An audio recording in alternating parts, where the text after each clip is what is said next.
আসসালামু আলাইকুম সবাইকে। কেমন আছো সবাই? তোমাদের সাথে আজকে আবার আমি রসায়ন বিষয় নিয়ে হাজির হয়েছি। আমাদের সাদ্দাম ভাইয়া। আর তোমাদের আজকে হবে রাসায়নিক পরিবর্তন পার্ট 2। প্রথম দিন রাসায়নিক পরিবর্তন অধ্যায়ের অর্ধেক শেখানো হয়েছে। অনেকে মনে করতে পারো যে রাসায়নিক পরিবর্তন আসলে এই অধ্যায়টা কী কারণে 2টা লেকচার করা হয়েছে। সেটা হলো নার্সিং ভর্তি পরীক্ষার ক্ষেত্রে রাসায়নিক পরিবর্তন এই অধ্যায় থেকে কিন্তু প্রতিবার কোশ্চেন হয়, ঠিক আছে? প্রতিবার কোশ্চেন একটা করে হয়, এমন একটা সেশনে তোমার 2টা থেকে 3টা কোশ্চেন চলে আসছে একটা অধ্যায় থেকে, বুঝছো? একবার 2টা থেকে 3টা কোশ্চেন আসে শুধু রাসায়নিক পরিবর্তন থেকে। এই জন্য রাসায়নিক পরিবর্তন থেকে যেসব জায়গা থেকে কোশ্চেন আসার মতো এই জায়গাগুলো আমাদের ভালোভাবে শিখতে হবে, এই জায়গাগুলো আমাদের ভালোভাবে শিখতে হবে। এখন তোমাদের রাসায়নিক পরিবর্তন গতদিন আমরা কতটুকু শিখছিলাম মনে আছে? গতদিন আমরা কতটুকু শিখছিলাম গতদিন? কেপি, কেসি, কে, কেডাব্লিউ যেগুলো আছে প্রত্যেকটার কি একটারও একক নাই। এটা এটা বলছিলাম না লাস্ট, মনে হয় এটা দিয়ে শেষ করছিলাম। আজকে হবে তোমার অ্যাসিডের শক্তিমাত্রা, ক্ষারের শক্তিমাত্রা, এসবগুলো, ঠিক আছে? মূলত অ্যাসিডের শক্তিমাত্রা থেকে সবচাইতে বেশি পরিমাণ কোশ্চেন আসে, ঠিক আছে? এখন অ্যাসিডের শক্তিমাত্রা নির্ভর করে কয়টি বিষয়ের উপর বলো তো? বলো তো, কমেন্টে জানাও কয়টি বিষয়ের উপর নির্ভর করে? 5টি বিষয়ের উপর নির্ভর করে। কয়টি বিষয়ের উপরে? 5টি। অ্যাসিডের শক্তিমাত্রা নির্ভর করে কয়টি? 5টি বিষয়ের উপর। তার ভিতরে তোমার 5টি বিষয়ের ভিতরে হলো তোমার প্রথমত হলো অ্যাসিডের বিয়োজন ধ্রুবক। অ্যাসিডের বিয়োজন ধ্রুবক, অ্যাসিডের বিয়োজন ধ্রুবকের পরে হলো হাইড্রোসিডের ঋণাত্মক আয়নের আকার, তারপরে তোমার কেন্দ্রীয় পরমাণুর জারণ সংখ্যা, আবার কেন্দ্রীয় পরমাণুর আকার, আর সর্বশেষ দ্রাবকের প্রকৃতি। এখানে অ্যাসিডের যে বিয়োজন ধ্রুবক, অ্যাসিডের বিয়োজন ধ্রুবক অনেক মান আছে না? মান আছে কিনা? যেমন হাইড্রোক্লোরিক অ্যাসিড, অ্যাসিটিক অ্যাসিড আছে তো, মান তো আছে। এই মানগুলো আমাদের যদি মনে রাখতে পারো ভালো, মনে না থাকলেও সমস্যা নেই। সেটা হলো আমরা এদের অন্তত 2টা জিনিস মনে রাখতে হবে, যে হাইড্রোক্লোরিক অ্যাসিড, এই যে হাইড্রোক্লোরিক অ্যাসিড, এটা হলো সবচেয়ে শক্তিশালী অ্যাসিড, কারণ এই অ্যাসিডের বিয়োজন ধ্রুবকের মান সবচাইতে বেশি। এটা হলো সবচেয়ে শক্তিশালী অ্যাসিড। আর এই যে আমাদের সবচেয়ে পরিচিত যে অ্যাসিডটা, অ্যাসিটিক অ্যাসিড, এই অ্যাসিটিক অ্যাসিড হলো তোমার দুর্বল অ্যাসিড। অ্যাসিটিক অ্যাসিডটা কি অ্যাসিড? এটা হলো দুর্বল অ্যাসিড, ঠিক আছে? এটা হলো তোমার দুর্বল অ্যাসিড, কারণ এই অ্যাসিডের বিয়োজন ধ্রুবক কম। এক কথায় যেসব অ্যাসিডের বিয়োজন ধ্রুবক বেশি হবে তাদের তাদের সেগুলো তোমার বেশি শক্তিশালী অ্যাসিড হবে, আর যেগুলো বিয়োজন ধ্রুবক কম হবে সেগুলো তোমার দুর্বল অ্যাসিড হবে। দেন তোমাদের জানতে হবে যে কেন্দ্রীয় পরমাণুর জারণ সংখ্যা। আচ্ছা, জারণ সংখ্যার ক্ষেত্রে জারণ সংখ্যা কিন্তু নির্ণয় করা যায়, এটা তো তোমরা জানো। জারণ সংখ্যা নির্ণয়ের ক্ষেত্রে তোমরা জানো যে আমি ফার্স্ট লেকচারে কি শিখাইছিলাম। এখন তোমরা আমার কত স্পষ্ট শুনতে পাচ্ছ কিনা আর আমাকে স্পষ্ট দেখা যাচ্ছে কিনা কমেন্টে জানাও, ঠিক আছে? আর কে কোথা থেকে লাইভটা দেখছো, আর লাইভটা তোমরা শেয়ার করে দাও, যেহেতু আমাদের এই আয়োজনটা কিন্তু নার্সিং ভর্তি পরীক্ষা শেষ হওয়ার আগ পর্যন্ত তোমাদের সাথে ফ্রিতে সবগুলো কিন্তু ক্লাস হবে, তাই না? তো তোমাদের বন্ধু বান্ধব যারা নার্সিং ভর্তি পরীক্ষা দেবে তাদেরকেও তোমরা ক্লাসটা শেয়ার করতে পারো, তাদেরও পাশাপাশি উপকার হবে, ঠিক আছে? তো তোমরা কে কোথা থেকে লাইভটা দেখছো কমেন্টে জানাও। এখন শোনো, এই যে সবচেয়ে দুর্বল অ্যাসিড কি বললাম? Acetic acid. আর সবল অ্যাসিড কি বললাম? Hydrochloric acid. এবার এরপর আসবে তোমার কেন্দ্রীয় পরমাণু জারণ সংখ্যা। জারণ সংখ্যা নির্ণয়ের ক্ষেত্রে আমি দেখবা ফার্স্ট লেকচার আমাদের কিন্তু এখানেই দেওয়া আছে, এই পেজে, আমার স্কুল পেজে কিন্তু আছে। ফার্স্ট লেকচারে মনে আছে বলছিলাম যে যে গ্রুপ 1-এ যারা থাকে তাদের কি যোজনী 1 না? আর গ্রুপ 17-তে যারা থাকে তাদের যোজনী 1। ঠিক তেমন এদের জারণ সংখ্যাও কিন্তু 1। তাহলে যোজনী জারণ সংখ্যার ভিতরে পার্থক্য কি? জারণ সংখ্যা হলো তোমার এই যে প্লাস মাইনাস আছে, বুঝছো? কিন্তু যোজনীতে প্লাস মাইনাস নাই। ঠিক তেমনই আমাদের জারণ সংখ্যা নির্ণয়ের ক্ষেত্রে আমাদের বাকি মৌলগুলো জারণ সংখ্যা জানা লাগবে। কোনো যৌগে তুমি নির্দিষ্ট কোনো মৌলের যদি জারণ সংখ্যা নির্ণয় করতে যাও তাহলে বাকি মৌলের জারণ সংখ্যাগুলো আমাদের জানা লাগবে। এখন আমরা যদি H2SO4 এর জারণ সংখ্যা বের করি, ঠিক আছে? H2SO4 আমাদের অনেক এটা কি অনেক পরিচিত একটা অ্যাসিড না, সালফিউরিক অ্যাসিড না? এখন দেখো যে H2SO4 এর জারণ সংখ্যা নির্ণয় করতে গেলে H2SO4 এ যদি আমরা সালফারের জারণ সংখ্যা নির্ণয় করতে যাই, তো যেটা জারণ সংখ্যা নির্ণয় করব আমরা সেটা x ধরে নেব, ঠিক আছে? এখন বলো তো, গ্রুপ 1 এর মৌল না হাইড্রোজেন, তাহলে হাইড্রোজেনের যোজনী কত ছিল? ফার্স্ট লেকচারে বলছে 1 ছিল না? তাহলে জারণ সংখ্যাও 1। এখন যেহেতু গ্রুপ 1 এর মৌলগুলো তোমার কি করে? ইলেকট্রন ত্যাগ করে না? ইলেকট্রন ত্যাগ করে যৌগ গঠন করে। তো ইলেকট্রন ত্যাগ করলে কি হয়? প্লাস হয়। তাহলে কত হবে? +1। তাহলে +1 হলো এর জারণ সংখ্যা। হাইড্রোজেন কয়টা আছে? 2টা, ঠিক আছে? এরপরে আসো তোমার অক্সিজেন, অক্সিজেন কত নম্বর গ্রুপে আছে? 16 নম্বর গ্রুপে। 16 নম্বর গ্রুপে তো যোজনী কত? 2। যদি যোজনী তোমার 2 হয় তাহলে তোমার 16 17 নম্বর গ্রুপগুলো কি করে? ইলেকট্রন গ্রহণ করে না? গ্রহণ করে যৌগ গঠন করে। যদি গ্রহণ করলে কি হয়? মাইনাস হয় না? তাহলে দেখো এই যে -2 কয়টা আছে অক্সিজেন? অক্সিজেন আছে তোমার 4টা। অক্সিজেন আছে 4টা। এখন এই যে অক্সিজেন যে 4টা আছে, এরপরে আমাদের কি হবে? সব সময় মনে রাখবা যে কোনো যৌগের তোমার জারণ সংখ্যার মান, যে কোনো যৌগে যে কয়টি মৌল থাকবে প্রত্যেকটা মৌলের যোগফল তোমার সব সময় 0 হবে। জারণ সংখ্যার মানের প্রত্যেকটা মৌলের জারণ সংখ্যার যে মান হবে তার যোগফল কি হবে? 0 হবে। এখন যদি 0 হয়, এখন আমরা যদি এই ক্যালকুলেশনটা করি, আমরা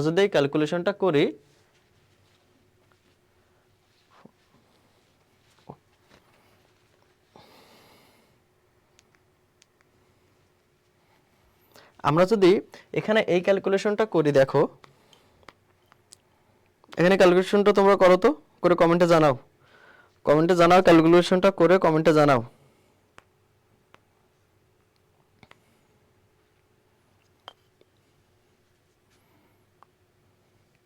কত হবে সালফারের জারণ সংখ্যা, কত হবে কমেন্ট করে জানাও।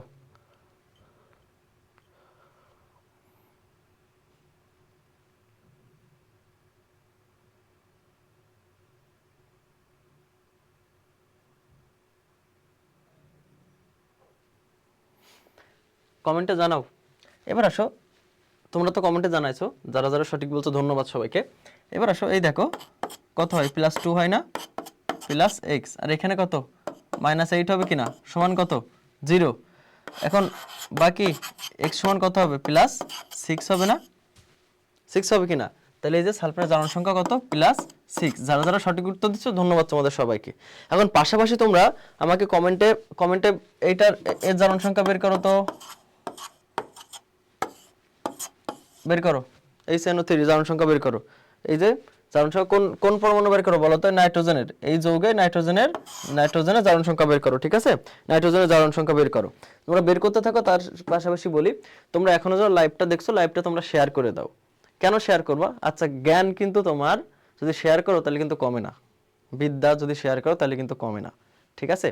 তো এখানে হিংসার কোনো কিছু নাই। তোমার ফ্রেন্ড যারা নার্সিং ভর্তি পরীক্ষা দিবে তাদেরকে তুমি ক্লাসটা শেয়ার করতে পারো।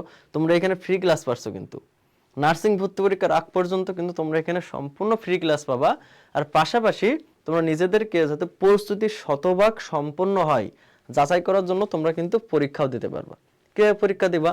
আমার স্কুল পেজে যদি তোমরা নক করো, আমার স্কুল ওয়েবসাইট আছে, তাই না? তো সেইখানে তোমরা মাত্র 600 টাকায়, কয় টাকায় জানো? মাত্র 600 টাকায়, এই যে মাত্র 600 টাকায় তোমরা প্রায় 168টা পরীক্ষা দিতে পারবা। যারা বিএসসিতে আসো, যারা বিএসসিতে পরীক্ষা দিবা, আর যারা ডিপ্লোমাতে আসো, ডিপ্লোমা তাদের জন্য কিন্তু মাত্র 500 টাকায় ঠিক সেম পরিমাণ পরীক্ষা দিতে পারবা। এখন তোমরা এখানে ফ্রি ক্লাস করলা, ফ্রি ক্লাস করার পরে তারপরে তোমরা পরীক্ষাটা দিলা, তোমাদের প্রস্তুতি আল্লাহর রহমতে শতভাগ কমপ্লিট হয়ে যাবে। আর হয়তো তোমরা এখন যারা ভর্তি আছো তারা বলতে পারো কমেন্টে যে ভাই কোশ্চেন তো অনেক কঠিন হয়। এখন তোমরা যদি এখন থেকে সহজ কোশ্চেনে পরীক্ষা দাও, পরীক্ষার সময় যদি কঠিন কোশ্চেন হয়, সহজ কোশ্চেন তো সবাই পারে, কঠিন কোশ্চেন কয়জন পারবে? কোশ্চেন কঠিন, এটা কোনো সমস্যা না। কোশ্চেন কঠিন হলে তোমাদের প্রস্তুতি আরো ভালো হবে, ঠিক আছে? এখন আসো, তাহলে তোমরা এখানে অনলাইনে ফ্রি ক্লাস করবা, তারপরে পরীক্ষা দিবা, দেখবা প্রস্তুত হয়ে যাবে। এখন শোনো, এই যে নাইট্রোজেন এখানে কেন্দ্রীয় পরমাণু কোনটা? এই নাইট্রোজেনের তোমার যদি আমরা বের করি জারণ সংখ্যা, বের করি জারণ সংখ্যার মান বের করি, তাহলে কি হবে? হাইড্রোজেন কত? +1, তাহলে নাইট্রোজেন আমরা x ধরে নেব, তাই না? অক্সিজেন কত? -2, অক্সিজেন কয়টা আছে? 3টা আছে, সমান 0। এবার আসো, তাহলে যদি আমরা যোগ করি, যোগ বিয়োগ করলে কি হবে? এখানে ক্যালকুলেশন করলে কি হবে? +1 + x -6 = 0। অতএব কি হবে বলো তো? x এর মান কত হবে? x এর মান হবে তোমার +5। তাহলে এই যে +5 হলো এই যে তোমার নাইট্রোজেনের কি জারণ সংখ্যা। এখন এই যে কেন্দ্রীয় পরমাণুর জারণ সংখ্যা, যার জারণ সংখ্যা সবচেয়ে বেশি হবে সে হবে তোমার শক্তিশালী অ্যাসিড। তাহলে এই দুইটার ভিতরে শক্তিশালী অ্যাসিড কোনটা বলো তো? কোনটা শক্তিশালী অ্যাসিড? সালফিউরিক অ্যাসিড কি শক্তিশালী অ্যাসিড, ঠিক আছে? তাহলে আমরা যদি পরীক্ষায় কয়েকটা যৌগ দিয়ে দেয়, যদি বলে নিচের কোনটি শক্তিশালী অ্যাসিড, আমরা জারণ সংখ্যা বের করে পারবো কি পারবো না কমেন্টে জানাও। পারবো কি পারবো না তোমরা কমেন্টে জানাও।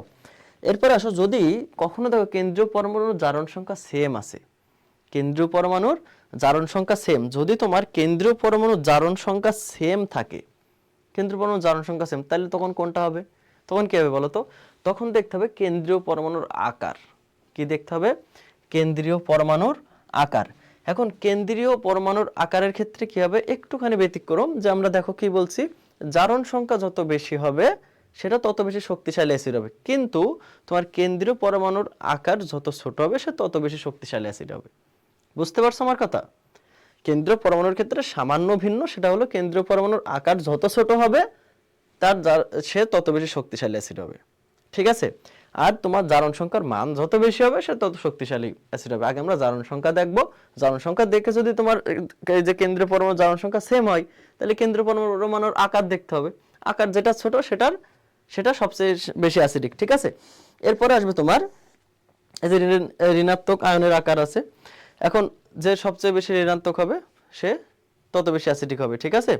মনে আছে তোমাদের ওই যে গ্রুপ 17 এর মনে আছে যে ফ্লোরিন, ক্লোরিন, ব্রোমিন, আয়োডিন, এর ভিতরে কি তোমার আয়োডিন কি আকার সবচেয়ে বড় না? এবার আসো তোমার এই যে ঋণাত্মক আয়নের ভিতরে যে ফ্লোরিন, ক্লোরিন, ব্রোমিন, আয়োডিন, দেখো এই যে আয়োডিনের আকার কি তোমার ফ্লোরিনের চেয়ে বড় না? আকার বড় না? এখন দেখো এরপরে আসবে তোমার দ্রবণের প্রকৃতি। এই পাঁচটা বিষয়ের উপর ডিপেন্ড করে কি অ্যাসিডের শক্তিমাত্রা নির্ভর করে। এরপর আসবে তোমার ক্ষারকের ক্ষেত্রে আসলে এতটা ইম্পর্টেন্ট না। ক্ষারকের ক্ষেত্রে হলো তোমার ধাতুর অক্সাইড ও হাইড্রোক্সাইডের পানিতে দ্রবণীয়তা, তারপরে তোমার ক্ষারকের বিয়োজন ধ্রুবক, আর যৌগে নিঃসংযোজী ইলেকট্রনের প্রদানের ক্ষমতা। ক্ষারক থেকে আসলে কোনটা শক্তিশালী ক্ষার বা কোনটা শক্তিশালী এরকম কোশ্চেন আসে না, অ্যাসিড থেকে সবচেয়ে বেশি পরিমাণে কোশ্চেন আসে। ঠিক আছে?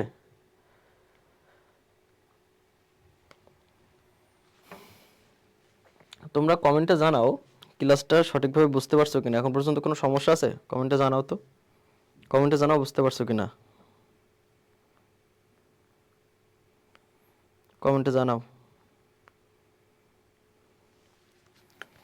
এবার আসো আমরা আসবো সুন্দর মজার একটা টপিক, অম্লের ক্ষারকত্ব, ক্ষারকের অম্লত্ব। কি বললাম? অম্লের ক্ষারকত্ব, ক্ষারকের অম্লত্ব। এই জায়গাটা কিন্তু অনেকে মুখস্থ করতে পারে। ঠিক আছে? কিন্তু তোমরা যদি এই জায়গাটা বুঝতে পারো তাহলে মুখস্থ তো মনে রাখাই লাগবে, কিন্তু মনে রাখতেও মজা লাগবে। কারণ যখন তোমরা জিনিসটা বুঝবা, বেসিক বুঝবা, তখন দেখবা তোমাদের জিনিসটা পড়তে অনেক ভালো লাগবে। ঠিক আছে? এবার আসো অম্লের ক্ষারকত্ব, ক্ষারকের অম্লত্ব। এই দুইটা বিষয় আসলে কি বলতো? তোমার মনে করো কোনো একটা অম্লকে তুমি যত মোল ক্ষার দিয়ে প্রশমিত করবো, অম্ল আর ক্ষার প্রশমিত হলে কি হবে বলতো? প্রশমন বিক্রিয়া হবে না? অ্যাসিড আর লবণ উৎপন্ন হবে নাকি? কি বলা হয় তোমার অ্যাসিড ক্ষার কি বিক্রিয়া করে? প্রশমন বিক্রিয়া করে না?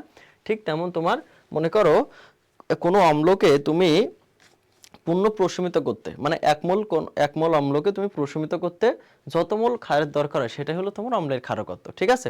তোমরা দেখো সাধারণভাবে এই যে শক্তিশালী অ্যাসিড আমরা লিখি, আচ্ছা শক্তিশালী অ্যাসিডটাও লিখলাম, তাহলে আমাদের শক্তিশালী ক্ষার লিখতে হবে না? শক্তিশালী ক্ষার কোনটা বলো তো? সোডিয়াম হাইড্রোক্সাইড কিন্তু শক্তিশালী ক্ষার। এটা যদি তোমার বিক্রিয়া করে তাহলে কি কি উৎপন্ন করে বলো তো? আমরা সেই ছোটবেলা থেকে দেখে আসছি, তাই না? লবণ পানি উৎপন্ন করবে। ওকে, H2।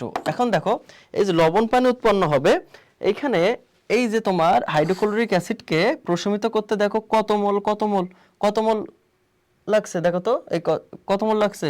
সোডিয়াম হাইড্রোক্সাইড কত মোল লাগছে? 1 মোল লাগছে না? তাইলে এই যে হাইড্রোক্লোরিক অ্যাসিডের তোমার ক্ষারকত্ব কত হবে? ক্ষারকত্ব হবে 1। বুঝাতে পারছি আমি? এরকম তোমার বেশ কিছু যৌগ আছে যেগুলার অম্লের ক্ষারকত্ব মনে রাখতে হবে। যেমন দেখো কার্বন ডাইঅক্সাইডের কত জানো? কার্বন ডাইঅক্সাইডের হলো 2। কার্বন ডাইঅক্সাইডের এখানে 2 আছে, তো 2 দিয়ে তোমরা মনে রাখতে পারো। এখন দেখো এই যে H3, এখানে একটু মজার টেকনিক আছে, H3PO3, H3PO2, H3PO4। এই জিনিসটা দেখো না, এটা উপরে লিখে H3PO4। এই যে প্রত্যেকটা অ্যাসিডের তোমার ক্ষারকত্ব কেমন জানো? এখানে অক্সিজেন কয়টা আছে? 4টা আছে না? এর ক্ষারকত্ব হলো 3। এখানে অক্সিজেন কয়টা আছে? 3টা আছে না? এর ক্ষারকত্ব হলো 2। এখানে অক্সিজেন কয়টা আছে? 2টা না? এর ক্ষারকত্ব হলো 1। ঠিক আছে? এটা সহজে কিন্তু মনে রাখা যায়। এরপর আসবে তোমার দেখো সালফিউরিক অ্যাসিড। ঠিক আছে, এই যে H2SO4, এই H2SO4 এরও তোমার এই অম্লের ক্ষারকত্ব কিন্তু 2। এইগুলা মোটামুটি যদি তোমরা মনে রাখতে পারো ভালোভাবে তাইলে এনাফ। ঠিক আছে, এইগুলো যদি তোমরা মনে রাখতে পারো তাহলেও হবে। এরপরে তোমরা এই যে অম্লের ক্ষারকত্বটা বুঝছো কিনা বলো। যদি অম্লের ক্ষারকত্ব বুঝে থাকো তাহলে তারপরে আমরা যাব।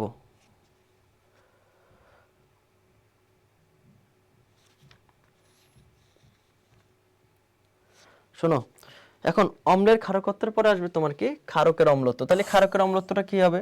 1 মোল পরিমাণ ক্ষারকে তোমার প্রশমিত করতে, পূর্ণ প্রশমিত করতে যত মোল এই যে অম্লের প্রয়োজনীয়তা হবে সেটা হবে তোমার ক্ষারকের, সেটা হবে ক্ষারকের অম্লত্ব।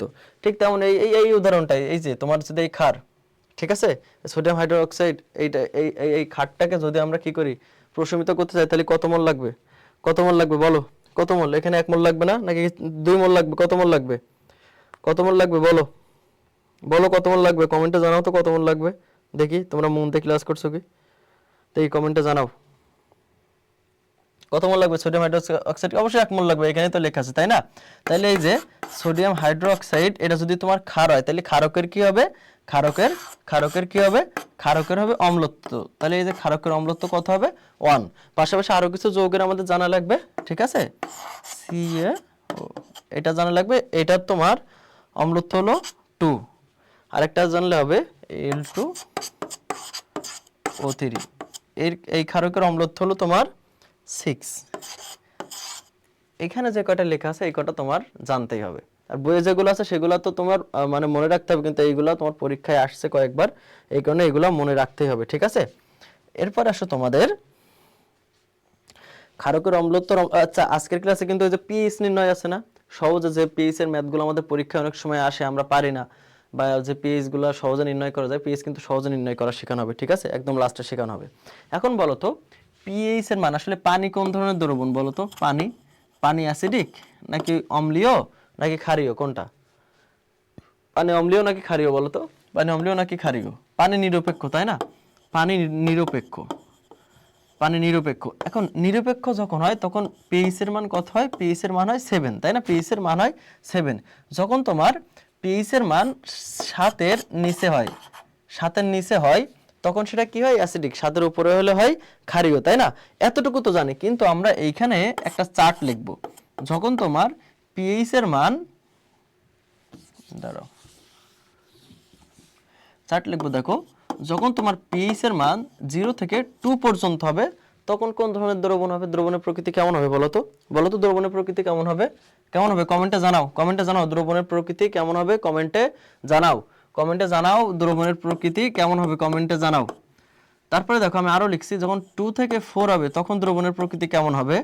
আবার পিএইচ এর মান যখন 4 থেকে, একটু এখানে বাদ রাখি, তাহলে দ্রবণের প্রকৃতি যখন 0 থেকে 2 হবে, মানে পিএইচ এর মান যত কম হয় তত সেটা কি তীব্র অ্যাসিড হয় না?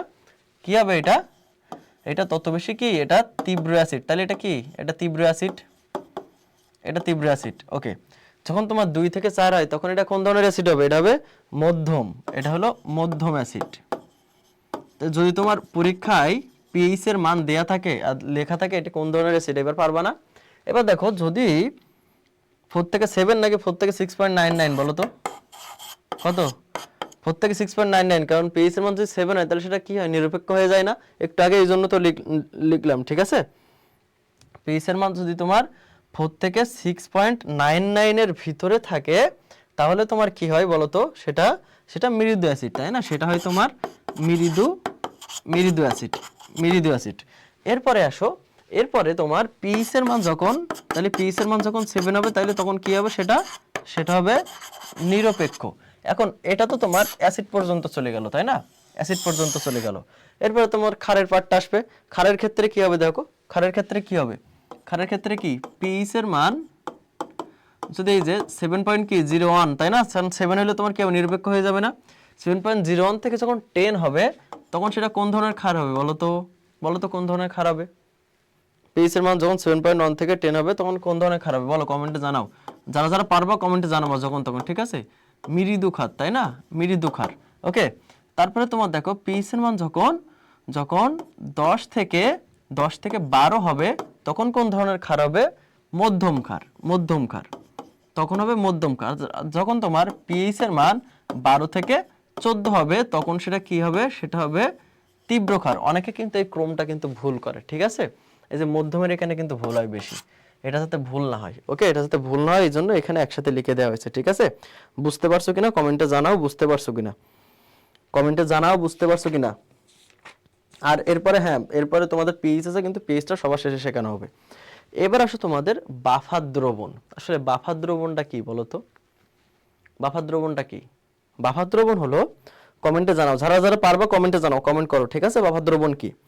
যে দ্রবণে তোমার সামান্য পরিমাণ সবল অ্যাসিড বা ক্ষার যোগ করলেও পিএইচ এর মানের কোনো বিশেষ পরিবর্তন ঘটবে নাকি ঘটবে না, কোনো বিশেষ পরিবর্তন হয় না, তাই না, প্রায় স্থির থাকে, সেই দ্রবণটাকে কি বলা হয়, বাফার দ্রবণ বলা হয়, তাই না। এখন দেখো এই যে পিএইচ এর মান স্থির থাকে, এই বাফার দ্রবণ কিন্তু আসলে অনেক গুরুত্বপূর্ণ। আগে আসি, বাফার দ্রবণ কয় প্রকার বলো তো? বাফার দ্রবণ কয় প্রকার? দুই প্রকার না, আমরা তো জানি। কি কি বাফার দ্রবণ? অম্লীয়, অম্লীয় বাফার দ্রবণ, আর একটা কি, ক্ষারীয় বাফার দ্রবণ। তাহলে বাফার দ্রবণ কাকে বলে এইটুকু জানলাম। এবার আসবে তোমার অম্লীয় বাফার দ্রবণ, ক্ষারীয় বাফার দ্রবণ, শেষ। দেন আসবে তোমার এই অম্লীয় বাফার দ্রবণ কিভাবে গঠিত হয় আর ক্ষারীয় বাফার দ্রবণ কিভাবে গঠিত হয়, এটা আমাদের জানতে হবে। অম্লীয় বাফার দ্রবণ যখন, সবসময় মনে রাখবা যে বাফার দ্রবণ গঠিত হবে সেটা হবে দুর্বল। তাহলে অম্লীয় বাফার দ্রবণ যদি কিভাবে গঠিত হবে, তোমার কি, দুর্বল অ্যাসিড, দুর্বল অ্যাসিড বা অম্ল, অম্ল লিখি, দুর্বল অম্ল। তাহলে অম্লীয় বাফার দ্রবণ হইলে দুর্বল অম্ল। এখন তাহলে ক্ষারীয় বাফার দ্রবণ হইলে তোমার কি হবে, ক্ষারীয় বাফার দ্রবণ হইলে কি হবে, ক্ষারীয় বাফার দ্রবণ হইলে হবে তোমার দুর্বল, দুর্বল ক্ষার। ক্ষারীয় বাফার দ্রবণ হইলে হবে দুর্বল ক্ষার। এখন এই যে দুর্বল ক্ষার আর দুর্বল অম্লের সাথে আরো একটা যৌগ থাকবে, সেটা কি দেখো, দুর্বল অম্লের সাথে থাকবে তোমার অনুবন্ধী, অনুবন্ধী, অনুবন্ধী ক্ষার, আর দুর্বল ক্ষারের সাথে থাকবে তোমার অনুবন্ধী অ্যাসিড। এখন কখন অম্লীয় বাফার দ্রবণ হবে, ক্ষারীয় বাফার দ্রবণ হবে, এটাও জানলাম। এবার তোমার অনেক সময় কোনটা অনুবন্ধী ক্ষার, কোনটা দুর্বল অ্যাসিড, দুর্বল ক্ষারের তো আমরা চিনতে পারবো, একটু আগে তো সবল অ্যাসিড সবল ক্ষার, দুর্বল অ্যাসিড সবল, সবল অ্যাসিড সবল ক্ষার, দুর্বল অ্যাসিড দুর্বল ক্ষার আমরা দেখে আসছি। এখন ভাই এই যে অনুবন্ধী অ্যাসিড অনুবন্ধী ক্ষার, এটা কিভাবে জানবো? সহজে মনে রাখবা, এই অনুবন্ধী মানে মনে রাখবা আজ থেকে, অনুবন্ধী মানে সবসময় মনে রাখবা H প্লাস, ওকে। অনুবন্ধী অ্যাসিড অনুবন্ধী ক্ষার যখন তোমার সেকেন্ড পেপারের প্রথম অধ্যায় পড়ানো হবে পরিবেশ রসায়ন, তখন তোমাদের পড়ানো হবে, ঠিক আছে, তখন সুন্দর করে আরো একবার বোঝানো হবে, তারপরে বুঝাই দেই। তাহলে অনুবন্ধী মানে কি মনে রাখবা, H প্লাস, ওকে, অনুবন্ধী মানে মনে রাখবা H প্লাস। আর এই যে ক্ষার, তাহলে অম্লীয় বাফার দ্রবণে কি থাকবে, দুর্বল অম্ল, দুর্বল অম্ল আর অনুবন্ধী ক্ষার। এই যে ক্ষারের ইংলিশ কি, ক্ষারের ইংলিশ কি, বেজ না, বেজ মানে ক্ষার না। এই বিতে মনে রাখবা কি, বিয়োগ, বিয়োগ, বিয়োগ, বিয়োগ মানে কি, মাইনাস করে দিয়া। তাহলে একটা H প্লাস যদি তোমার কমে যায়, একটা H প্লাস কি হবে, একটা H প্লাস যদি তোমার কমে যায় তাহলে সেটা হবে তোমার অনুবন্ধী ক্ষার। আর অনুবন্ধী অ্যাসিড, এই যে অ্যাসিড, অ্যাসিডটা তুমি যদি লেখো ইংলিশে, ইংলিশ অ্যাসিড লিখলে অ্যাসিড, এতে কি, এতে হলো অ্যাড, অ্যাড মানে কি যোগ, অ্যাড মানে কি যোগ না, যোগ। তাহলে একটা H প্লাস যদি তুমি যোগ করো তাহলে তোমার কি হবে, অনুবন্ধী অ্যাসিড হবে। এইভাবে মনে রেখো, আর জীবনে কোনোদিন ভুল হবে না ইনশাল্লাহ। কোনটা অনুবন্ধী অ্যাসিড কোনটা অনুবন্ধী ক্ষার, এভাবে মনে রাখতে পারলে আশা করি আর কখনো ভুল হবে না। তাহলে আমরা বাফার দ্রবণ থেকে কি শিখলাম, বাফার দ্রবণ থেকে শিখলাম কি, বাফার দ্রবণ কাকে বলে, কাকে বলে সংজ্ঞা তো পরীক্ষায় আসে না, খুব মানে সংজ্ঞা পরীক্ষার সম্ভাবনা খুবই কম। বাফার দ্রবণ কয় প্রকার, দুই প্রকার, একটা হলো অম্লীয় বাফার দ্রবণ আর একটা ক্ষারীয় বাফার দ্রবণ। অম্লীয় বাফার দ্রবণ কিভাবে গঠিত হবে, দুর্বল অম্ল থাকবে, ক্ষারীয় বাফার দ্রবণে দুর্বল ক্ষার থাকবে। তাহলে অপোজিটে কি থাকবে, দুর্বল ক্ষার থাকলে অপোজিটে থাকবে অনুবন্ধী অম্ল, আর দুর্বল অম্ল থাকলে অপোজিটে থাকবে অনুবন্ধী ক্ষার। এখন অনুবন্ধী অ্যাসিড অনুবন্ধী ক্ষারও কিন্তু আমরা শিখে ফেললাম। এখন এই যে বাফার দ্রবণ কেন গুরুত্বপূর্ণ, বাফার দ্রবণ কিন্তু আসলে প্রচুর গুরুত্বপূর্ণ। যেমন আমাদের দেহে যে রক্ত, এই রক্ত কিন্তু তোমার কি হিসেবে কাজ করে বলতো, এই রক্ত কিন্তু তোমার বাফার দ্রবণ হিসেবে কাজ করে। তোমরা বলো তো, মানব দেহে যে রক্ত বাফার দ্রবণ হিসেবে কাজ করে, এটা কয়টি উপায়ে কাজ করে বলো তো? মানব দেহে যে রক্ত বাফার দ্রবণ হিসেবে কাজ করে তোমরা জানো না, জানো কি না? মানব দেহে কি মানুষের রক্তে বাফার দ্রবণ হিসেবে কাজ করে। এখন কেন বাফার দ্রবণ হিসেবে কাজ করে, তাহলে মানুষের মানে দেহের ভিতরে যদি পিএইচ এর মান বেড়ে যায় বা কমে যায়, সেটা নিয়ন্ত্রণের জন্য কয়টা উপায়ে কাজ করে বলো তো? কিভাবে, কয়টা প্রক্রিয়া কাজ করে যে পিএইচ নিয়ন্ত্রণে মানুষের দেহে? মানুষের দেহে তোমার পিএইচ নিয়ন্ত্রণে কয়টা প্রক্রিয়া কাজ করে বলো? কি কারণে মানুষ রক্তকে বাফার দ্রবণ বলা হয়? কারণ তোমার রক্ত থেকে রক্তের পিএইচ এর মান কত? 7.35 থেকে 7.45, এই যে রেঞ্জ, তাই না? 7.40 তোমার মানে গড় করে ধরা হয়। এখন রক্তের তোমার পিএইচ এর মান যদি সামান্য পরিমাণ বৃদ্ধি পায়, সামান্য পরিমাণ মানে কত বলো তো? এই 0.5 পরিমাণও যদি তোমার কম বা বেশি হয়, তাহলে কিন্তু জীবন প্রায় সংকটাপন্ন, এক কথা মৃত্যুর অবস্থায় ঢলে পড়বে জীবন। তো সেই জন্য তোমার আল্লাহ তাআলা আমাদের সৃষ্টি করছে এইভাবে যে দেহের ভিতরে তোমার 3 ধরনের প্রক্রিয়ায় আমাদের এই যে রক্তের পিএইচ নিয়ন্ত্রণ করে। 3 ধরনের প্রক্রিয়া, তাই না? কমেন্টে যারা করছো, যারা কমেন্ট করছো, ধন্যবাদ সবাইকে ধন্যবাদ। এখন বলো তো সেই 3টা প্রক্রিয়া কি কি? সেই 3টা প্রক্রিয়া কি কি বলো তো? কি বলো তো? কি প্রথমে কি বাইকার্বনেট বাফার না? কি জীববিজ্ঞানে পড়ছো না, নাকি পড়ো নাই, নাকি ফাঁকি দিছো? Bicarbonate buffer. 2 নাম্বার কি আন্তঃকোষীয় ফসফেট, তাই না? আন্তঃকোষীয় ফসফেট বাফার। আর 3 নাম্বারে কি? 3 নাম্বার প্রোটিন বাফার। এখন বলো তো এই 3টার ভিতরে কোন প্রক্রিয়ায় সবচেয়ে বেশি পরিমাণে বাফার হয়? আর এর ভিতরে কোন প্রক্রিয়াটা সবচেয়ে বেশি শক্তিশালী? বলো তো, কমেন্টে জানাও। এখন যারা পারবা না, দেখো এই যে বাইকার্বনেটের বতে কি বেশি, তাহলে কি এই বাইকার্বনেট বাফার সবচেয়ে বেশি পরিমাণ হয়। তারপরে দেখো এই যে ফসফেট, মনে রাখবা, তাহলে পতে কি পাওয়ারফুল, তাই না? এটা ইংলিশে লিখি, এই যে তাহলে পতে কি পাওয়ারফুল, তাহলে সবচেয়ে শক্তিশালী বাফার কোনটা? আন্তঃকোষীয় ফসফেট বাফার। আর প্রোটিন বাফারের ভিতরে কি থাকে? হিমোগ্লোবিন, তাই না? তো হিমোগ্লোবিনের আমরা একটা কি হিমোগ্লোবিনকে এটা দ্বারা প্রকাশ করা হয় না, তাই ইসতে মনে কি হিস্টিডিন তাহলে কোথায়? প্রোটিন বাফারে। এখন এই যে বললাম পিএইচ এর মান যদি তোমার 7.45 কি রেঞ্জ না, 7.35 থেকে 7.45 রেঞ্জ, এই 7.45 এর বেশি যদি পিএইচ হয়ে যায়, রক্তের পিএইচ 7.45 এর বেশি হয়, তাহলে সেই অবস্থায় কি বলা হয় বলো তো? কমেন্টে জানাও তো, অনেকেই তো জানো, কি বলা হয় বলো তো? অ্যালকালিসিস, তাই না? অ্যালকালিসিস। আর যদি তোমার পিএইচ এর মান কত নিচে? 7 এর নিচে হয়ে যায়, পিএইচ এর মান কি যদি 7 এর নিচে নেমে যায়, তাহলে কি বলা হয় বলো তো? অ্যাসিডোসিস। কি বলা হয়? অ্যাসিডোসিস। 7 এর নিচে নামলে অ্যাসিডোসিস। আর যদি তোমার 7.45 এর বেশি হয়, তাহলে কি বলা হয়? অ্যালকালিসিস। এই পর্যন্ত বুঝতে পারছো কিনা কমেন্টে জানাও। এই পর্যন্ত ক্লিয়ার হয়েছে? কমেন্টে জানাও এই পর্যন্ত ক্লিয়ার হয়েছে কিনা। এবার আমাদের বইয়ে তোমরা খেয়াল করবা, বিভিন্ন ধরনের কৃষি উৎপাদনে বিভিন্ন ধরনের পিএইচ এর মান দেয়া আছে। এই যে পিএইচ এর মান দিয়ে কিন্তু প্রতিবার কোশ্চেন আসে, এটা মেডিকেল হোক, ভার্সিটি হোক, বিভিন্ন পরীক্ষায়, নার্সিং এ তো আসার সম্ভাবনা অনেক বেশি। এই জায়গাগুলো থেকে কিন্তু অলরেডি কোশ্চেন আসছে একবার, এই জন্য এগুলা থেকে কিন্তু প্রতিবার কিন্তু কোশ্চেন হয়। তো এই জায়গাগুলো কিন্তু কোনোভাবে বাদ দেওয়া যাবে না। এখন এই যে পিএইচ এর মান, এগুলা কিন্তু বোঝানোর কিছু নেই, তারপরেও যেগুলো টেকনিক করে সহজে মনে করা যায় বা যেগুলো তোমার পরীক্ষায় বেশি আসছে, সেগুলো আমি এখানে শিখাই দেবো। এইগুলো তো মনে রাখতেই হবে। পাশাপাশি হাজারিনাক স্যারের বইয়ে যে পিএইচ গুলো আছে, যেমন টপিকের নাম হলো কৃষি উৎপাদনে পিএইচ এর গুরুত্ব, এই টপিকে যতগুলা পিএইচ আছে সবগুলা পড়ে ফেলতে হবে। পাশাপাশি টয়লেট্রিজ উৎপাদনে পিএইচ এর গুরুত্ব, রসায়ন শিল্পে পিএইচ এর গুরুত্ব, এসবগুলো পাশাপাশি আছে তোমার কি ওষুধ সেবনে পিএইচ এর গুরুত্ব। এই যে 3-4টা টপিক তোমার একদম ঠোঁটস্থ করে ফেলতে হবে, একদম টনটনে মুখস্থ করতে হবে, না হলে কিন্তু হবে না। এবার আসো এই যে এবার অনেকে বলতে পারে যে হাজারিনাক স্যারের বইয়ের কথা কেন বললাম, তাই না? আমি কিন্তু প্রথম দিন থেকে একটা কথা স্পষ্ট করে বলে আসছি, তোমার পরীক্ষায় কোশ্চেন হবে মূল বই থেকে, আর সেই মূল বইটা হলো রসায়ন হাজারিনাক স্যারের বই।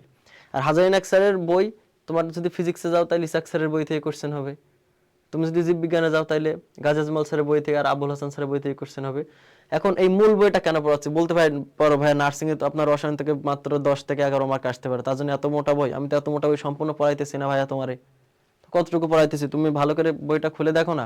আমি যখন ক্লাসটা নিচ্ছি, ভাইয়া বা আপু তোমরা বইটা ফার্স্ট খুলে রাখো, কোন কোন জায়গাগুলো পড়াচ্ছি তোমরা দাগায় রাখো, ওই জায়গাগুলো থেকে ইনশাল্লাহ কোশ্চেন আসবে আশা করি, ঠিক আছে? আর আমি তো বলছি না তুমি রসায়নের সম্পূর্ণ টাইম দাও, কারণ তুমি যদি রসায়নে সব টাইম দাও তাহলে তোমার কি কি আছে, তোমার ম্যাথ আছে, তোমার জিকে আছে, বাংলা আছে, এগুলো পড়বো কখন? এই জন্যই তো আমি তোমার দেখো তো এই যে রাসায়নিক পরিবর্তন অধ্যায় তুমি ইন্টার কয়দিন ধরে করছো, 1 মাস ধরে করছো, আর এখানে কয়দিন, এখানে 2 দিনে শেষ হয়ে যাইতেছে।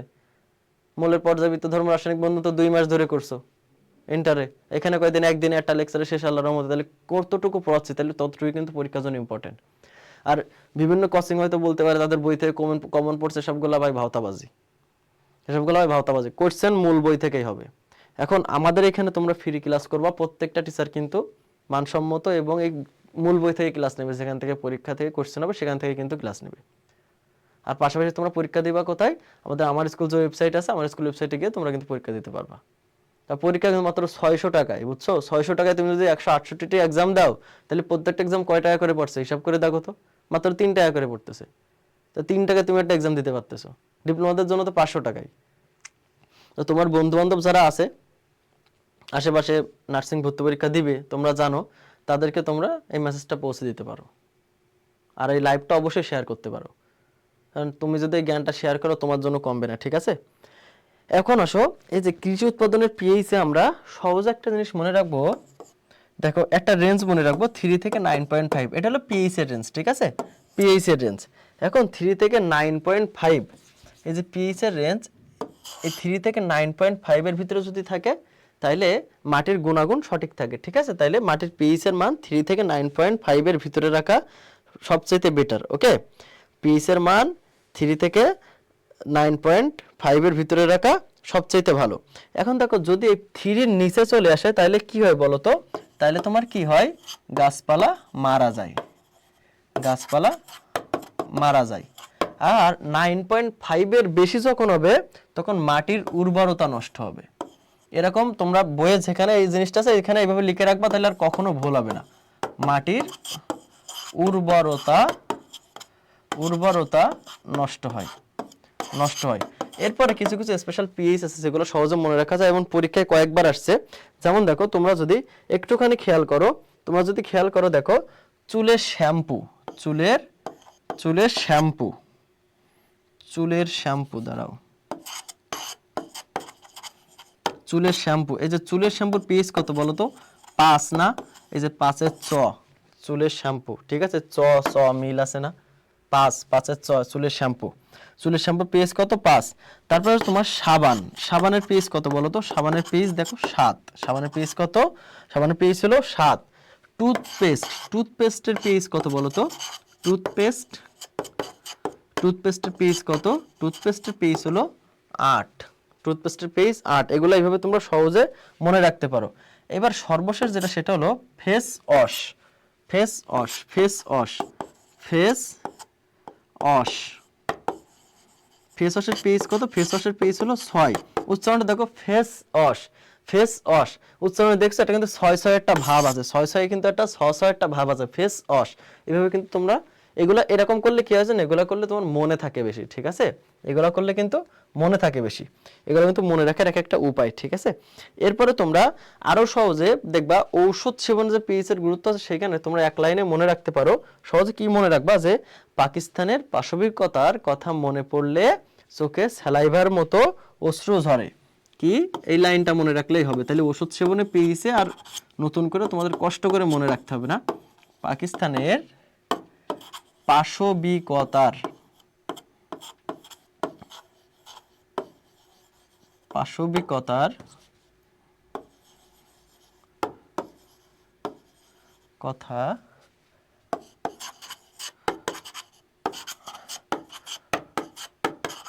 মনে পড়লে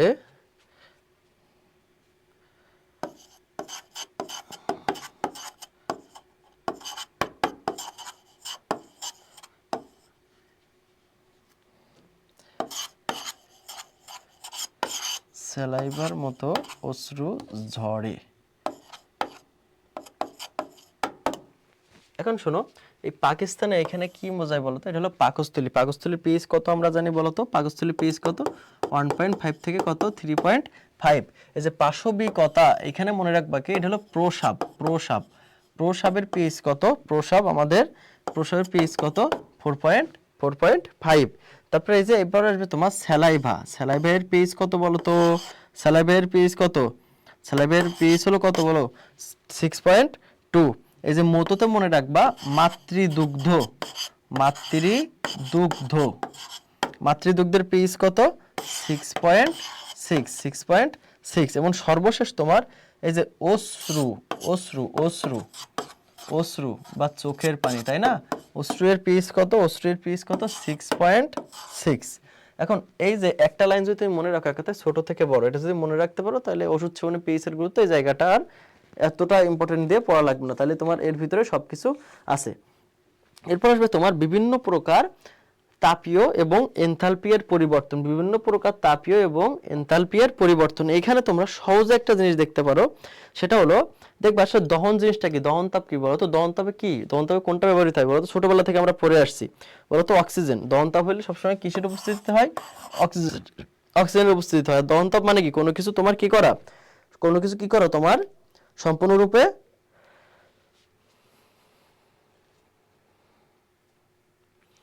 মানে তোমার এক মোল পরিমাণ যে কোনো ধরনের মৌলিক বা যৌগিক পদার্থকে যখন পর্যাপ্ত অক্সিজেনের সাথে যে দহন করা হয় তাকে, তখন যে তাপ উৎপন্ন হয় তাকে দহন তাপ বলে, তাই না? এখন এই যে দহন তাপ, দহন তাপ তোমার কিসের উপস্থিতিতে করা হয়? অক্সিজেনের উপস্থিতিতে করা হয়। এই দহন তাপটা মনে রাখবা সবসময় কি হয়? তাপ হারি হয়। এখন আমি কিন্তু গত লেকচারে বলছি ডেলএইচ এর মান, ডেলএইচ এর মান যখন তোমার, ডেলএইচ এর মান কি হবে? না, দহন তাপ কিন্তু সবসময় তোমার তাপ উৎপাদন হয়, ঠিক আছে? মনে রাখবা কি, দেখো ডেলএইচ এর মান কি? ডেলএইচ এর মান যখন তোমার ঋণাত্মক হবে তখন সেটা কি হবে? তাপ উৎপাদী। আর ডেলএইচ এর মান, ডেলএইচ এর মান যখন তোমার পজিটিভ হবে তখন সেটা কি হবে? তাপ হারি। এটা কিন্তু মনে রাখবা, এটা এখন কাজে লাগবে। কারণ দহন তাপের পরে তোমার আরো চারটা জিনিস একসাথে আছে, যে ঊর্ধ্বপাতন তাপ, গলন তাপ, বাষ্পীকরণ তাপ আর ঘনীভবন তাপ। এখানে কিন্তু তাপ মাত্রা না, এটা কিন্তু তাপ, এটা মনে রাখবা। এখন তুমি সাপোজ দেখো পানিটা যদি কল্পনা করো, এই যে পানি, এই পানির ক্ষেত্রে দেখো পানি কি ছিল? পানি প্রথমে তোমার কি, পানি কি, পানিতে যদি আমরা সলিড থেকে লিকুইডে নিয়ে যাই, আচ্ছা কোনো কিছু যদি তুমি সলিড থেকে লিকুইডে নাও তাহলে কি তার তাপ দিতে হবে না? তাহলে যদি তাপ দাও তাহলে সে তাপ কি করবে? শোষণ করবে না? যদি তাপ শোষণ করে তাহলে সেই বিক্রিয়াটা তোমার তাপ হারিয়ে হবে নাকি তাপ উৎপাদী হবে? মনে করো তুমি কোথাও তাপ দিচ্ছ, সে তাপ শোষণ করে নিল, তাহলে শোষণ যদি করে নেয় তাহলে সেই বিক্রিয়াটা কি হবে? তাহলে সেই বিক্রিয়া থেকে তাপ হারাচ্ছে না, তাহলে কি হবে? সেটা তাপ হারিয়ে যাবে। আর এখান থেকে তুমি কি করলা? এখানে মনে করো লিকুইড থেকে গ্যাসীয় আসলো। এখন যে লিকুইড থেকে গ্যাসীয়, দেখো সলিড থেকে যখন লিকুইডে যায় তখন তোমার ডেলএইচ এর মান হয় +6 কিলোজুল মোল ইনভার্স অন। আবার যখন লিকুইড থেকে গ্যাসীয় হয় তখন তোমার হয় কি, লিকুইডকে যদি তুমি আরো তাপ দাও তাহলে কি গ্যাসীয়তে পরিণত হবে, তখন হয়তো ডেলএইচ এর মান হয় কত? ডেলএইচ এর মান কিন্তু বলছিলে +44। ডেলএইচ এর মান যদি তোমার প্লাস, তাহলে এটা কি তাপ হারি বিক্রিয়া। ঠিক তেমনি যখন এখন গ্যাসীয় থেকে তোমার লিকুইডে আসবে তখন কি যে -44 তাপ হবে, তাই না? তখন ডেলএইচ এর মান কত হবে? -44। আবার লিকুইড থেকে যখন তোমার সলিড হবে তখন কি হবে? -6 ডেলএইচ এর মান, তখন কি হবে? এটা তাপ উৎপাদন হবে না? তখন তাপ উৎপাদন হবে। তো এইটার মাধ্যমে তোমরা কি কি মনে রাখতে পারো? এইটা যে তাপ, এইটার মাধ্যমে তোমরা মনে রাখতে পারো চারটা জিনিস। সেটা হলো কি, দেখো এই যে সলিড যে গলে যাচ্ছে, লিকুইড হচ্ছে, এটা হলো তোমার গলন তাপ। গলন তাপ কত? +6 কিলোজুল মোল ইনভার্স অন। তারপরে দেখো এই যে লিকুইড থেকে তোমার কি হচ্ছে? গ্যাসে পরিণত হচ্ছে, এটা বাষ্পীকরণ তাপ, এটা হলো +44 কিলোজুল মোল ইনভার্স অন। তারপর দেখো এই যে বাষ্পীভবনের অপোজিট নাম কি? ঘনীভবন না? ঘনীভবনের তাপমাত্রা কত? -44 kilojoule inverse on, kilojoule mole inverse on. এটার মাধ্যমে তোমরা এই তিনটা চারটা তাপ কিন্তু খুব সুন্দরভাবে মনে রাখতে পারো। দেন তোমার আসবে কিছু প্রশমন তাপ। ছোট্টবেলা থেকে একটা জিনিস দেখে আসছি, তাই না? আমরা যে প্রশমন তাপ, তীব্র অ্যাসিড তীব্র ক্ষারের প্রশমন তাপ, সবল অ্যাসিড সবল ক্ষারের প্রশমন তাপ, এসবগুলো আমরা দেখে আসছি না? এখন দেখো এই যে তীব্র অ্যাসিড তীব্র ক্ষারের একটা প্রশমন তাপ আছে, তোমরা সহজে মনে রাখার জন্য এখানে যে কয়টা আছে প্রত্যেকটা ইম্পর্টেন্ট রে। এখানে যে কয়টা আছে, এখানে যে কয়টা আছে প্রত্যেকটা ইম্পর্টেন্ট। এখানে তোমার প্রত্যেকটা ইম্পর্টেন্ট 100%। এখান থেকে কোশ্চেন আসার সম্ভাবনা শতভাগ, সম্ভাবনা শতভাগ। এখন দেখো এই যে তীব্র অ্যাসিড তীব্র ক্ষার, এই যে হাইড্রোক্লোরিক অ্যাসিড আর এই যে কস্টিক সোডা, সোডিয়াম হাইড্রোক্সাইড, এটা কি তোমার তীব্র অ্যাসিড তীব্র ক্ষার না? তীব্র অ্যাসিড তীব্র ক্ষারের তোমার কি হবে? প্রশমন তাপ সবসময় হবে -57.34 কিলোজুল মোল ইনভার্স অন। ঠিক আছে, প্রশমন তাপ হবে -57.34। এটা তোমার আইডিয়াল মনে করো ধরে রাখবা। এখন সাপোজ দেখো যখন তীব্র অ্যাসিড তীব্র ক্ষার থেকে যখনই দুইটা তীব্র ছিল, একটা তোমার দুর্বল হয়ে যাবে, তখন কি হবে, তাপ আবার কমে যাবে, তখন তাপ হ্রাস পাবে। সেটা দেখো কেমন, এই যে এখানেই আসো, দেখো দুর্বল অ্যাসিড, এই যে দেখো দুর্বল অ্যাসিড, এটা দুর্বল অ্যাসিড না, এই যে CH3C ডাবল অ্যাসিড বা অ্যাসিটিক অ্যাসিড, এটা দুর্বল অ্যাসিড না। আর সবল কাজ, দুর্বল অ্যাসিড সবল কাজ যখনই আসছে দেখো তাপমাত্রা কত হচ্ছে, কত হচ্ছে 2.2 প্লাস প্লাস 2.2 কমে গেছে, দেখো কমে যায় কত হয়েছে 55.14 কিলোজুল মোল ইনভার্সন। এখানে সহজে মনে রাখার জন্য এখানে দেখো কি আছে, সালফিউরিক অ্যাসিড আছে না, সালফিউরিক অ্যাসিডের ক্ষেত্রে দেখো সালফিউরিক অ্যাসিড কিন্তু শক্তিশালী, এদিকে তোমার এই যে ক্ষার সোডিয়াম হাইড্রোক্সাইডের শক্তিশালী, তাহলে এখানে কেন চেঞ্জ হলো, এখানে একটু ব্যতিক্রমের জন্য চেঞ্জ হয়েছে, এখানে দেখো ব্যতিক্রম, তো সালফিউরিক অ্যাসিডের শেষে কি 4 আছে না, এই জন্য এখানে 57.44। ঠিক আছে, এটা কিন্তু মনে রাখার টেকনিক, এটা কিন্তু এই কারণেই কিন্তু এটা হচ্ছে না, এটা ভাবিও না যেন আবার, বুঝছো, এটা কিন্তু মনে রাখার জাস্ট টেকনিক। তারপর দেখো এই যে নাইট্রিক অ্যাসিড, নাইট্রিক অ্যাসিডের এখানে 3 আছে না, এই কারণে এখানে হচ্ছে 3.5। ঠিক আছে, এই কারণে মানে এটা মনে রাখার জন্য এই কারণে হয়েছে না, আমার বারবার কিন্তু একটা বলাই কিন্তু মিস্টেক হইতেছে, এটা কিন্তু এই কারণে হয়নি, এটা কিন্তু মনে রাখা জাস্ট একটা টেকনিক। ঠিক আছে, এরপরে তোমার কোনটা বাকি থাকলো, এই আরেকটা জিনিস, এই যে হাইড্রোফ্লোরিক অ্যাসিড, এই যে উইক, এই যে তোমার এখানে দেখো এই একটা তোমার এটা হলো দুর্বল না, আর এই যে সোডিয়াম হাইড্রোক্সাইড এটা কি, এটা সবল। এইটার আবার দেখো, এইটা দেখো ব্যতিক্রম, এইটার তাপ দেখছো কত, -68.60 কিলোজুল মোল ইনভার্সন। এই তিনটা মোস্ট ইম্পর্টেন্ট এর ভিতরে আবার। ঠিক আছে, পুরো ছকটাই পুরো 1000% ইম্পর্টেন্ট, বাট এই তিনটারও মোস্ট ইম্পর্টেন্ট, এটা কিন্তু মনে রাখবা সব সময়। ওকে,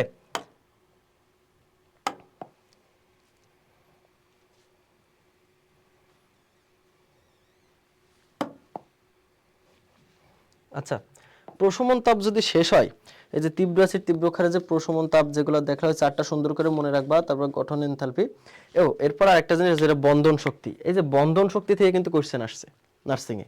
বন্ধন শক্তি বলতে কি জানো, এই যে তোমার কার্বন কার্বন একক বন্ধনের শক্তি কত, সরি এখানে ডাবল দিলে আমার ঝামেলা, কার্বন কার্বন তোমার দ্বিবন্ধনের শক্তি কত, যে কার্বন কার্বন তোমার ট্রিপল বন্ধনের শক্তি কত, এরকম বুঝছো, এরকম আসছে বন্ধন শক্তি। এই বন্ধন শক্তিটা কিন্তু মনে রাখতে হবে, কারণ এটা কিন্তু মুখস্থ করা ছাড়া উপায় নেই, কিন্তু আমি চেষ্টা করার সহজ করার চেষ্টা করছি। ঠিক আছে, সবগুলো আগে মনে করবে যে হাইড্রোজেন। আচ্ছা, গ্রুপ 17 এর মৌলগুলোর নাম বলো তো, গ্রুপ 17 এর মৌলগুলোর নাম বলো, গ্রুপ 17 এর মৌলগুলোর নাম বলো, কি, ফ্লোরিন, ক্লোরিন, ব্রোমিন, আয়োডিন, তাই না।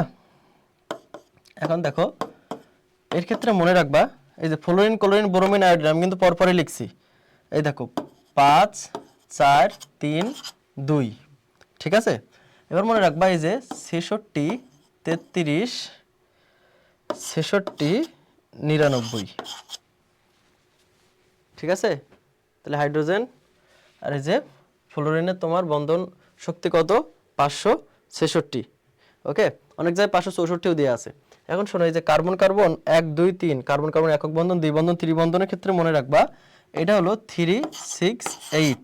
তাহলে যেহেতু তোমার এক বন্ধন, তো এই যে 3 6 8 368 এটা দিয়ে মনে রাখতে পারো। 3 6 8 যেটা মানে তোমার এইখানে এটার তাহলে বন্ধন শক্তি সবচেয়ে কম হবে, যেটা দ্বিবন্ধন তার বন্ধন শক্তি বেশি হবে, যেটা ত্রিবন্ধন তার বন্ধন শক্তি আরো বেশি হবে। তাই এটা 3 6 8, এটা মধ্যে যে 3 6 8। ওকে, তারপরে মনে রাখবা 12 15 43, 12 15 43। এখানে দেখো, এখানে হচ্ছে তোমার ছোট থেকে বড়, এই সিরিজে যখন আসা তখন আসা ছোট থেকে বড়, এইবার এই দিক দিয়ে যাবা ছোট থেকে বড়।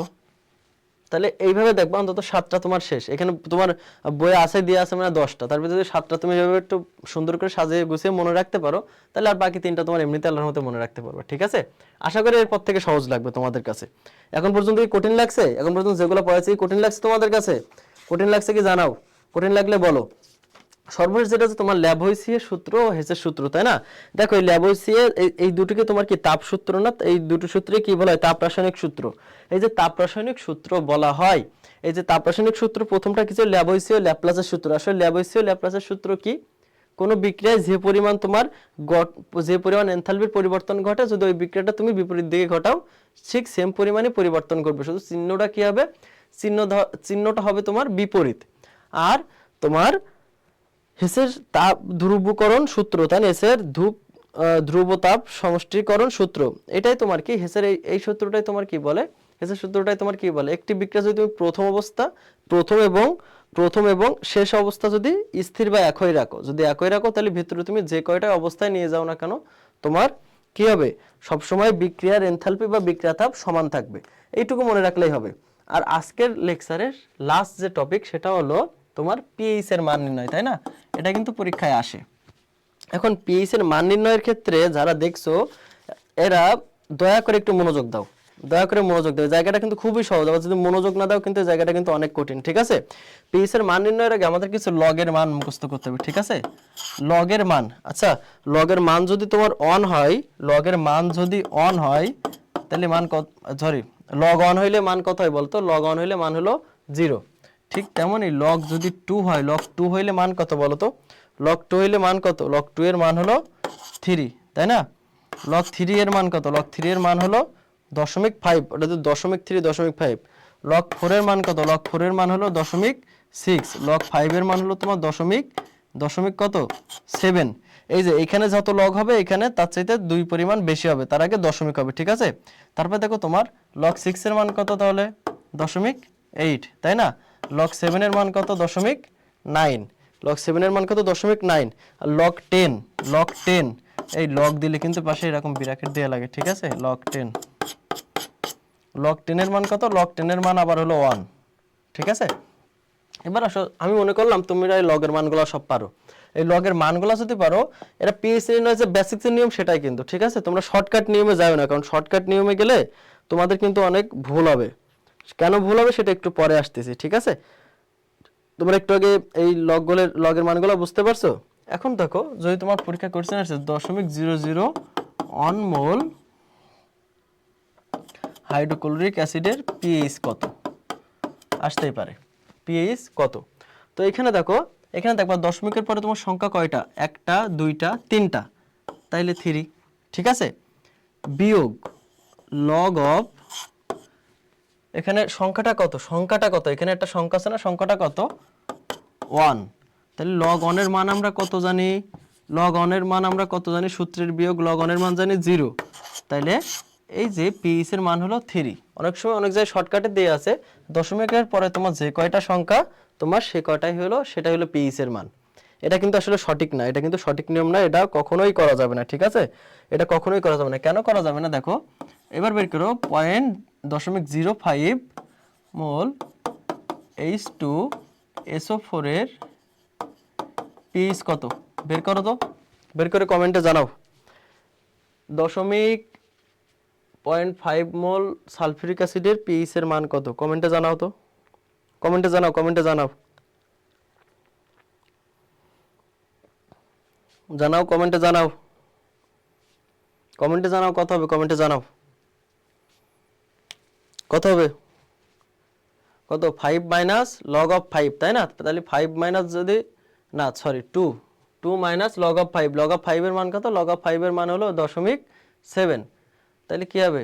অন দশমিক কত? 1.3, এটা আসছে পিএইচ এর মান, তাই না? সঠিক তো? এবার আসো, এখানে কয় মোল আছে হাইড্রোজেন? 2 মোল আছে না?